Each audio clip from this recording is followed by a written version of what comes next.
নমস্কার বন্ধুরা, SCM astrology চ্যানেলে আপনাদের স্বাগত জানাই। আবার এলাম আপনাদের কাছে একটা নতুন ভিডিও নিয়ে। আজকে আলোচনা করব, যদি লগ্নপতি লগ্নে বসে থাকি তাহলে কি হতে পারে। আপনারা সবাই জানেন যে আমাদের জ্যোতিষশাস্ত্রে 12টা রাশি আছে। মেষ, বৃষ, মিথুন, কর্কট, সিংহ, এইরকম 12টা যে রাশি আছে, এই প্রত্যেকটি রাশির একটি অধিপতি বা লর্ড আছে। এখন জন্মকুণ্ডলিতে লগ্ন বলে একটি জিনিস থাকে। লগ্নটা কি? লগ্ন হচ্ছে জন্মের সময় পূর্ব দিগন্তে যে রাশিটিকে আমরা দেখতে পাই সেটাই তার লগ্ন, এবং সেই রাশিটির যে অধিপতি বা লর্ড সেটি তার লগ্নপতি। এবার সেই লগ্নপতি যদি সেই রাশিতেই বসে থাকে, অর্থাৎ লগ্নকে আমরা ফার্স্ট হাউস ধরি, সেই ফার্স্ট হাউস লর্ড বা অধিপতি যদি লগ্নে বসে থাকে তাহলে কি হতে পারে? তার মানে কি দাঁড়াচ্ছে না, মেষ লগ্নের ক্ষেত্রে যদি কারোর লগ্ন হয় তাহলে মেষ রাশির অধিপতি হচ্ছে মঙ্গল। তাহলে মঙ্গল যদি লগ্নে অর্থাৎ মেষ রাশিতে বসে থাকে তাহলে কি হতে পারে? আবার তার পরের রাশিটি হচ্ছে বৃষ, তার অধিপতি হচ্ছে শুক্র। সে যদি বৃষ লগ্নে বসে থাকে তাহলে কি হতে পারে? আসুন শুরু করা যাক। মানুষের এই বিভিন্ন লগ্নের লগ্নাধিপতি যদি লগ্নে বসে থাকে তার ফল কি হতে পারে জন্মকুণ্ডলী হিসেবে। সবার আগে অনুরোধ করব, যদি ভিডিওটি ভালো লাগে শেষ অবধি দেখুন এবং আমার চ্যানেলটিকে সাবস্ক্রাইব করে আমাকে উৎসাহিত করুন, লাইক করুন, শেয়ার করুন, অবশ্যই কমেন্ট করে জানাবেন কেমন লাগলো। আপনাদের কমেন্ট আমাকে সাহায্য করবে আরও ভালো করে ভিডিওগুলোকে প্রেজেন্ট করতে। আসুন তবে শুরু করা যাক। প্রথম শুরু করব মেষ রাশি ধরে। মেষ লগ্ন বা এরিস রাশি, এর অধিপতি হচ্ছে মঙ্গল। মঙ্গল যদি এই ঘরে বসে থাকে অর্থাৎ মেষ রাশিতেই বসে থাকে, তারা নর্মালি এই ধরনের মানুষরা একটু কমান্ডিং নেচারের হয়। আপনারা দেখবেন যারা মিলিটারিতে পুলিশে চাকরি করেন তাদের বেশিরভাগেরই মঙ্গল স্ট্রং অবস্থায় মেষ রাশিতে থাকতে পারে। যদি না তাদের উপরে কোনো খারাপ অ্যাসপেক্ট আসে তাহলে সেক্ষেত্রে হয়তো তার ম্যালিফিক বা খারাপ স্বভাবটা ফুটে উঠতে পারে। আদারওয়াইজ কিন্তু যাদের লগ্ন মেষ এবং মঙ্গল সেই ঘরেই বসে আছে সেক্ষেত্রে তারা একটু হেডস্ট্রং হয় এবং ডমিনেটিং টাইপ হতে পারে, এবং তারা কোনো কাজকে খুব ফোর্সফুলি অ্যাচিভ করার চেষ্টা করে এবং করেও। এটা হচ্ছে মেষ লগ্নে মঙ্গল বসে থাকলে তার ফল। এটা ভালো বলতে পারেন, আবার অনেক সময়তে এদেরকে অনেকে অপছন্দ করতে পারে তাদের ওই ডমিনেটিং নেচারের জন্য, সেটা অন্য ব্যাপার। এবার আসি ধরুন বৃষ রাশি। বৃষ রাশির ক্ষেত্রে বৃষ রাশির লগ্নপতি হচ্ছে শুক্র। শুক্র যদি বৃষ রাশিতে বসে থাকে তাহলে তারা সবসময় চেষ্টা করে যে রিলেশনশিপ, যে কোনো ধরনের রিলেশনশিপকে স্টেবিলাইজ রাখতে, অর্থাৎ সেটাকে সুন্দরভাবে মেনটেন করার জন্য তারা সবসময় চেষ্টা করে, এবং যে কোনো ধরনের সুষ্ঠু সম্পর্ককে মেনটেন করার চেষ্টা করে। এবং এখানে একটা জিনিস হচ্ছে যে সিকিউরিটির ব্যাপারটাতে এরা খুব কনসার্ন থাকে। যে কোনো ধরনের সিকিউরিটি, সে সম্পর্কেরই হোক বা অন্য কিছু হোক, সেই ব্যাপারে তারা খুব যত্নবান থাকে। কিন্তু মনে রাখতে হবে যে বৃষ লগ্নের ক্ষেত্রে শুক্র কিন্তু ষষ্ঠপতিও আছে। ষষ্ঠপতি থাকার ফলে এদের একটু শারীরিক প্রবলেম দেখা যায়, এবং সেটা কিডনি প্রবলেম হতে পারে, লোয়ার অ্যাবডোমেনের প্রবলেম হতে পারে। যদি না কোনো শুভ গ্রহের দৃষ্টি থাকে তাহলে এটা হতে পারে। আচ্ছা, এবার আসি মিথুন রাশির অধিপতি হচ্ছে বুধ। বুধ যদি মিথুন রাশিতে থাকে অ্যাজ এ লগ্নাধিপতি, তাহলে কি হতে পারে? এরা নর্মালি খুব কমিউনিকেটিভ টাইপের হয়, মানে যোগাযোগটা খুব ভালো করতে পারে, যে কোনো ব্যাপারে, চাকরির ব্যাপারে হোক, মানুষের সঙ্গে কথা বলার ব্যাপারেই হোক, অন্য যে কোনো কমিউনিকেশনের ব্যাপারে এরা খুব সচেষ্ট থাকে, এবং এরা খুব এন্টারপ্রেনার টাইপের হয়, ভালো কথাও বলতে পারে। এবং এদের মাইন্ড বিজনেসের দিকে একটু বেশি থাকে। এবারে ধরুন ক্যান্সার বা কর্কট রাশির লগ্নাধিপতি হচ্ছে চন্দ্র। এই চন্দ্র যদি কর্কট রাশিতে বসে থাকে, তারা কিন্তু একটু শান্ত স্বভাবের, এবং তাদের মধ্যে একটু মাদারলি নেচার হয়, কারণ এটা মুনের নিজস্ব ঘর থাকার কারণেই হোক, আর এটা কি বলে ওয়াটারি সাইন, যেটাকে আমরা বলি জলজ জাতীয় রাশি হওয়ার কারণে এ খুব সেন্সিটিভ একটা রাশি, এবং চন্দ্র নিজেও খুব সেন্সিটিভ, যার ফলে এরা কারোর থেকে আঘাত পেলে সেটা কিন্তু এদের হৃদয়কে ভালো রকম হার্ট করতে পারে, এবং এরা ভেরি ইজিলি গেট ইনফ্লুয়েন্সড। এইটা একটু মাথায় রাখতে হবে। নেক্সট হচ্ছে ধরুন সিংহ রাশির তে যদি লগ্নাধিপতি রবি যদি সিংহ রাশিতেই বসে থাকে, সেক্ষেত্রে দেখা যায় এদের মধ্যে প্রচণ্ড ইগো থাকে। এরা ইগোটাকে বাদ দিয়ে চলতে পারে না, আর এরা খুব অথরিটেটিভ টাইপের, মানে নিজের অথরিটিটাকে ভালো মতন বোঝাবার চেষ্টা করে সকলকে, এবং এরা অন্যের থেকে অর্ডার নেওয়া একদম পছন্দ করে না, এরা অর্ডার দেওয়াটা বেশি পছন্দ করে। এটা এদের একটু মাইনাস পয়েন্টও বলতে পারেন, কিন্তু এরা নিজের উপরে এতটাই কনফিডেন্স বা আত্মবিশ্বাস থাকে যে এরা মনে করে যেটা নিজে করছে সেটা ঠিকই করছে। এই জন্য অনেক সময় ভুলও হতে পারে। আচ্ছা, এবারে ধরুন আমি তার পরের রাশি কন্যা রাশিতে যদি যাই, তাহলে কন্যা রাশির অধিপতি হচ্ছে বুধ বা মার্কারি যদি কন্যা রাশিতে বসে থাকে, তাহলে দেখা গেছে যে এরা খুব ইন্টেলিজেন্ট হয়, দে আর ভেরি ইন্টেলিজেন্ট।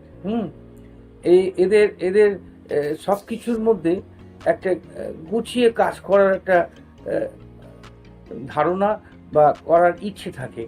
এরা সচরাচর ফাইন্যান্স সাইডে, তারপর যে কোনো ধরনের ক্যালকুলেশন যেটা ফাইন্যান্স রিলেটেড খুব ভালো করতে পারে, এবং এরা এমনকি বিয়ের ক্ষেত্রেও এরা কিন্তু ভেবে নেয় যে আমার এই বিয়েতে কতটা লাভ হতে পারে। মানে ওইখানেও তারা একটা ইকোনমিক সাইডটাকে দেখে নেওয়ার চেষ্টা করে, এটা এদের নেচারের মধ্যে থাকে। সেটা ভালোই, এবং প্রচণ্ড এরা কি বলে ডিসিপ্লিন ওয়েতে ফাইন্যান্সটাকে হ্যান্ডেল করতে পারে, যার ফলে এরা যদি বিজনেসের দিকে যায় তাহলে সেখানে কিন্তু টাকা পয়সা বা ফাইন্যান্সটা খুব ভালোই ম্যানেজ করতে পারবে, এবং অনেক কোম্পানির ফাইন্যান্স ম্যানেজার, অ্যাকাউন্টেন্ট এক্ষেত্রে মার্কারি স্ট্রং দেখতে পাওয়া যায়, যাদের লগ্নে বুধ বসে আছে।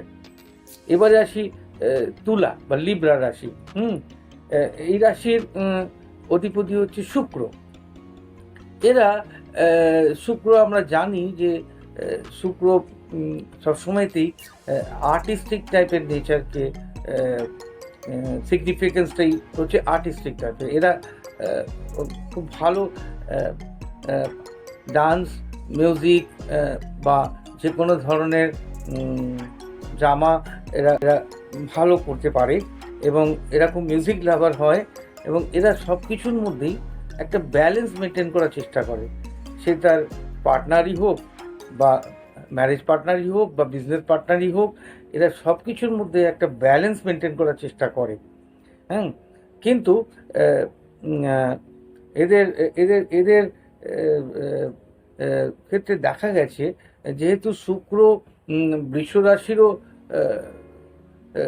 লর্ড, অর্থাৎ তুলা থেকে বৃষ অষ্টম ঘর, অষ্টম অধিপতি হওয়ার কারণে এদের মধ্যে একটু ট্রান্সফরমেশন আসতে পারে। কারণ অষ্টম ঘর হাউস অফ ট্রান্সফরমেশন, এবং সেই ট্রান্সফরমেশনের মধ্যে দিয়ে এদের ভালোও হতে পারে, এবং সেটা ডিপেন্ড করবে অন্যান্য প্ল্যানেটের পজিশন কি আছে, ভালো কিংবা খারাপ। এরপরে আসি বৃশ্চিক রাশির ব্যাপারে। স্করপিও, যার অধিপতি হচ্ছে মার্স। এই রাশিটি কালচক্রের অষ্টম ঘর, এবং এইখানে যদি লগ্নাধিপতি মঙ্গল এবং কেতু অলস যদি এখানে বসে থাকে, এরা ভীষণ গোপনে কোনো জিনিস করতে পছন্দ করে।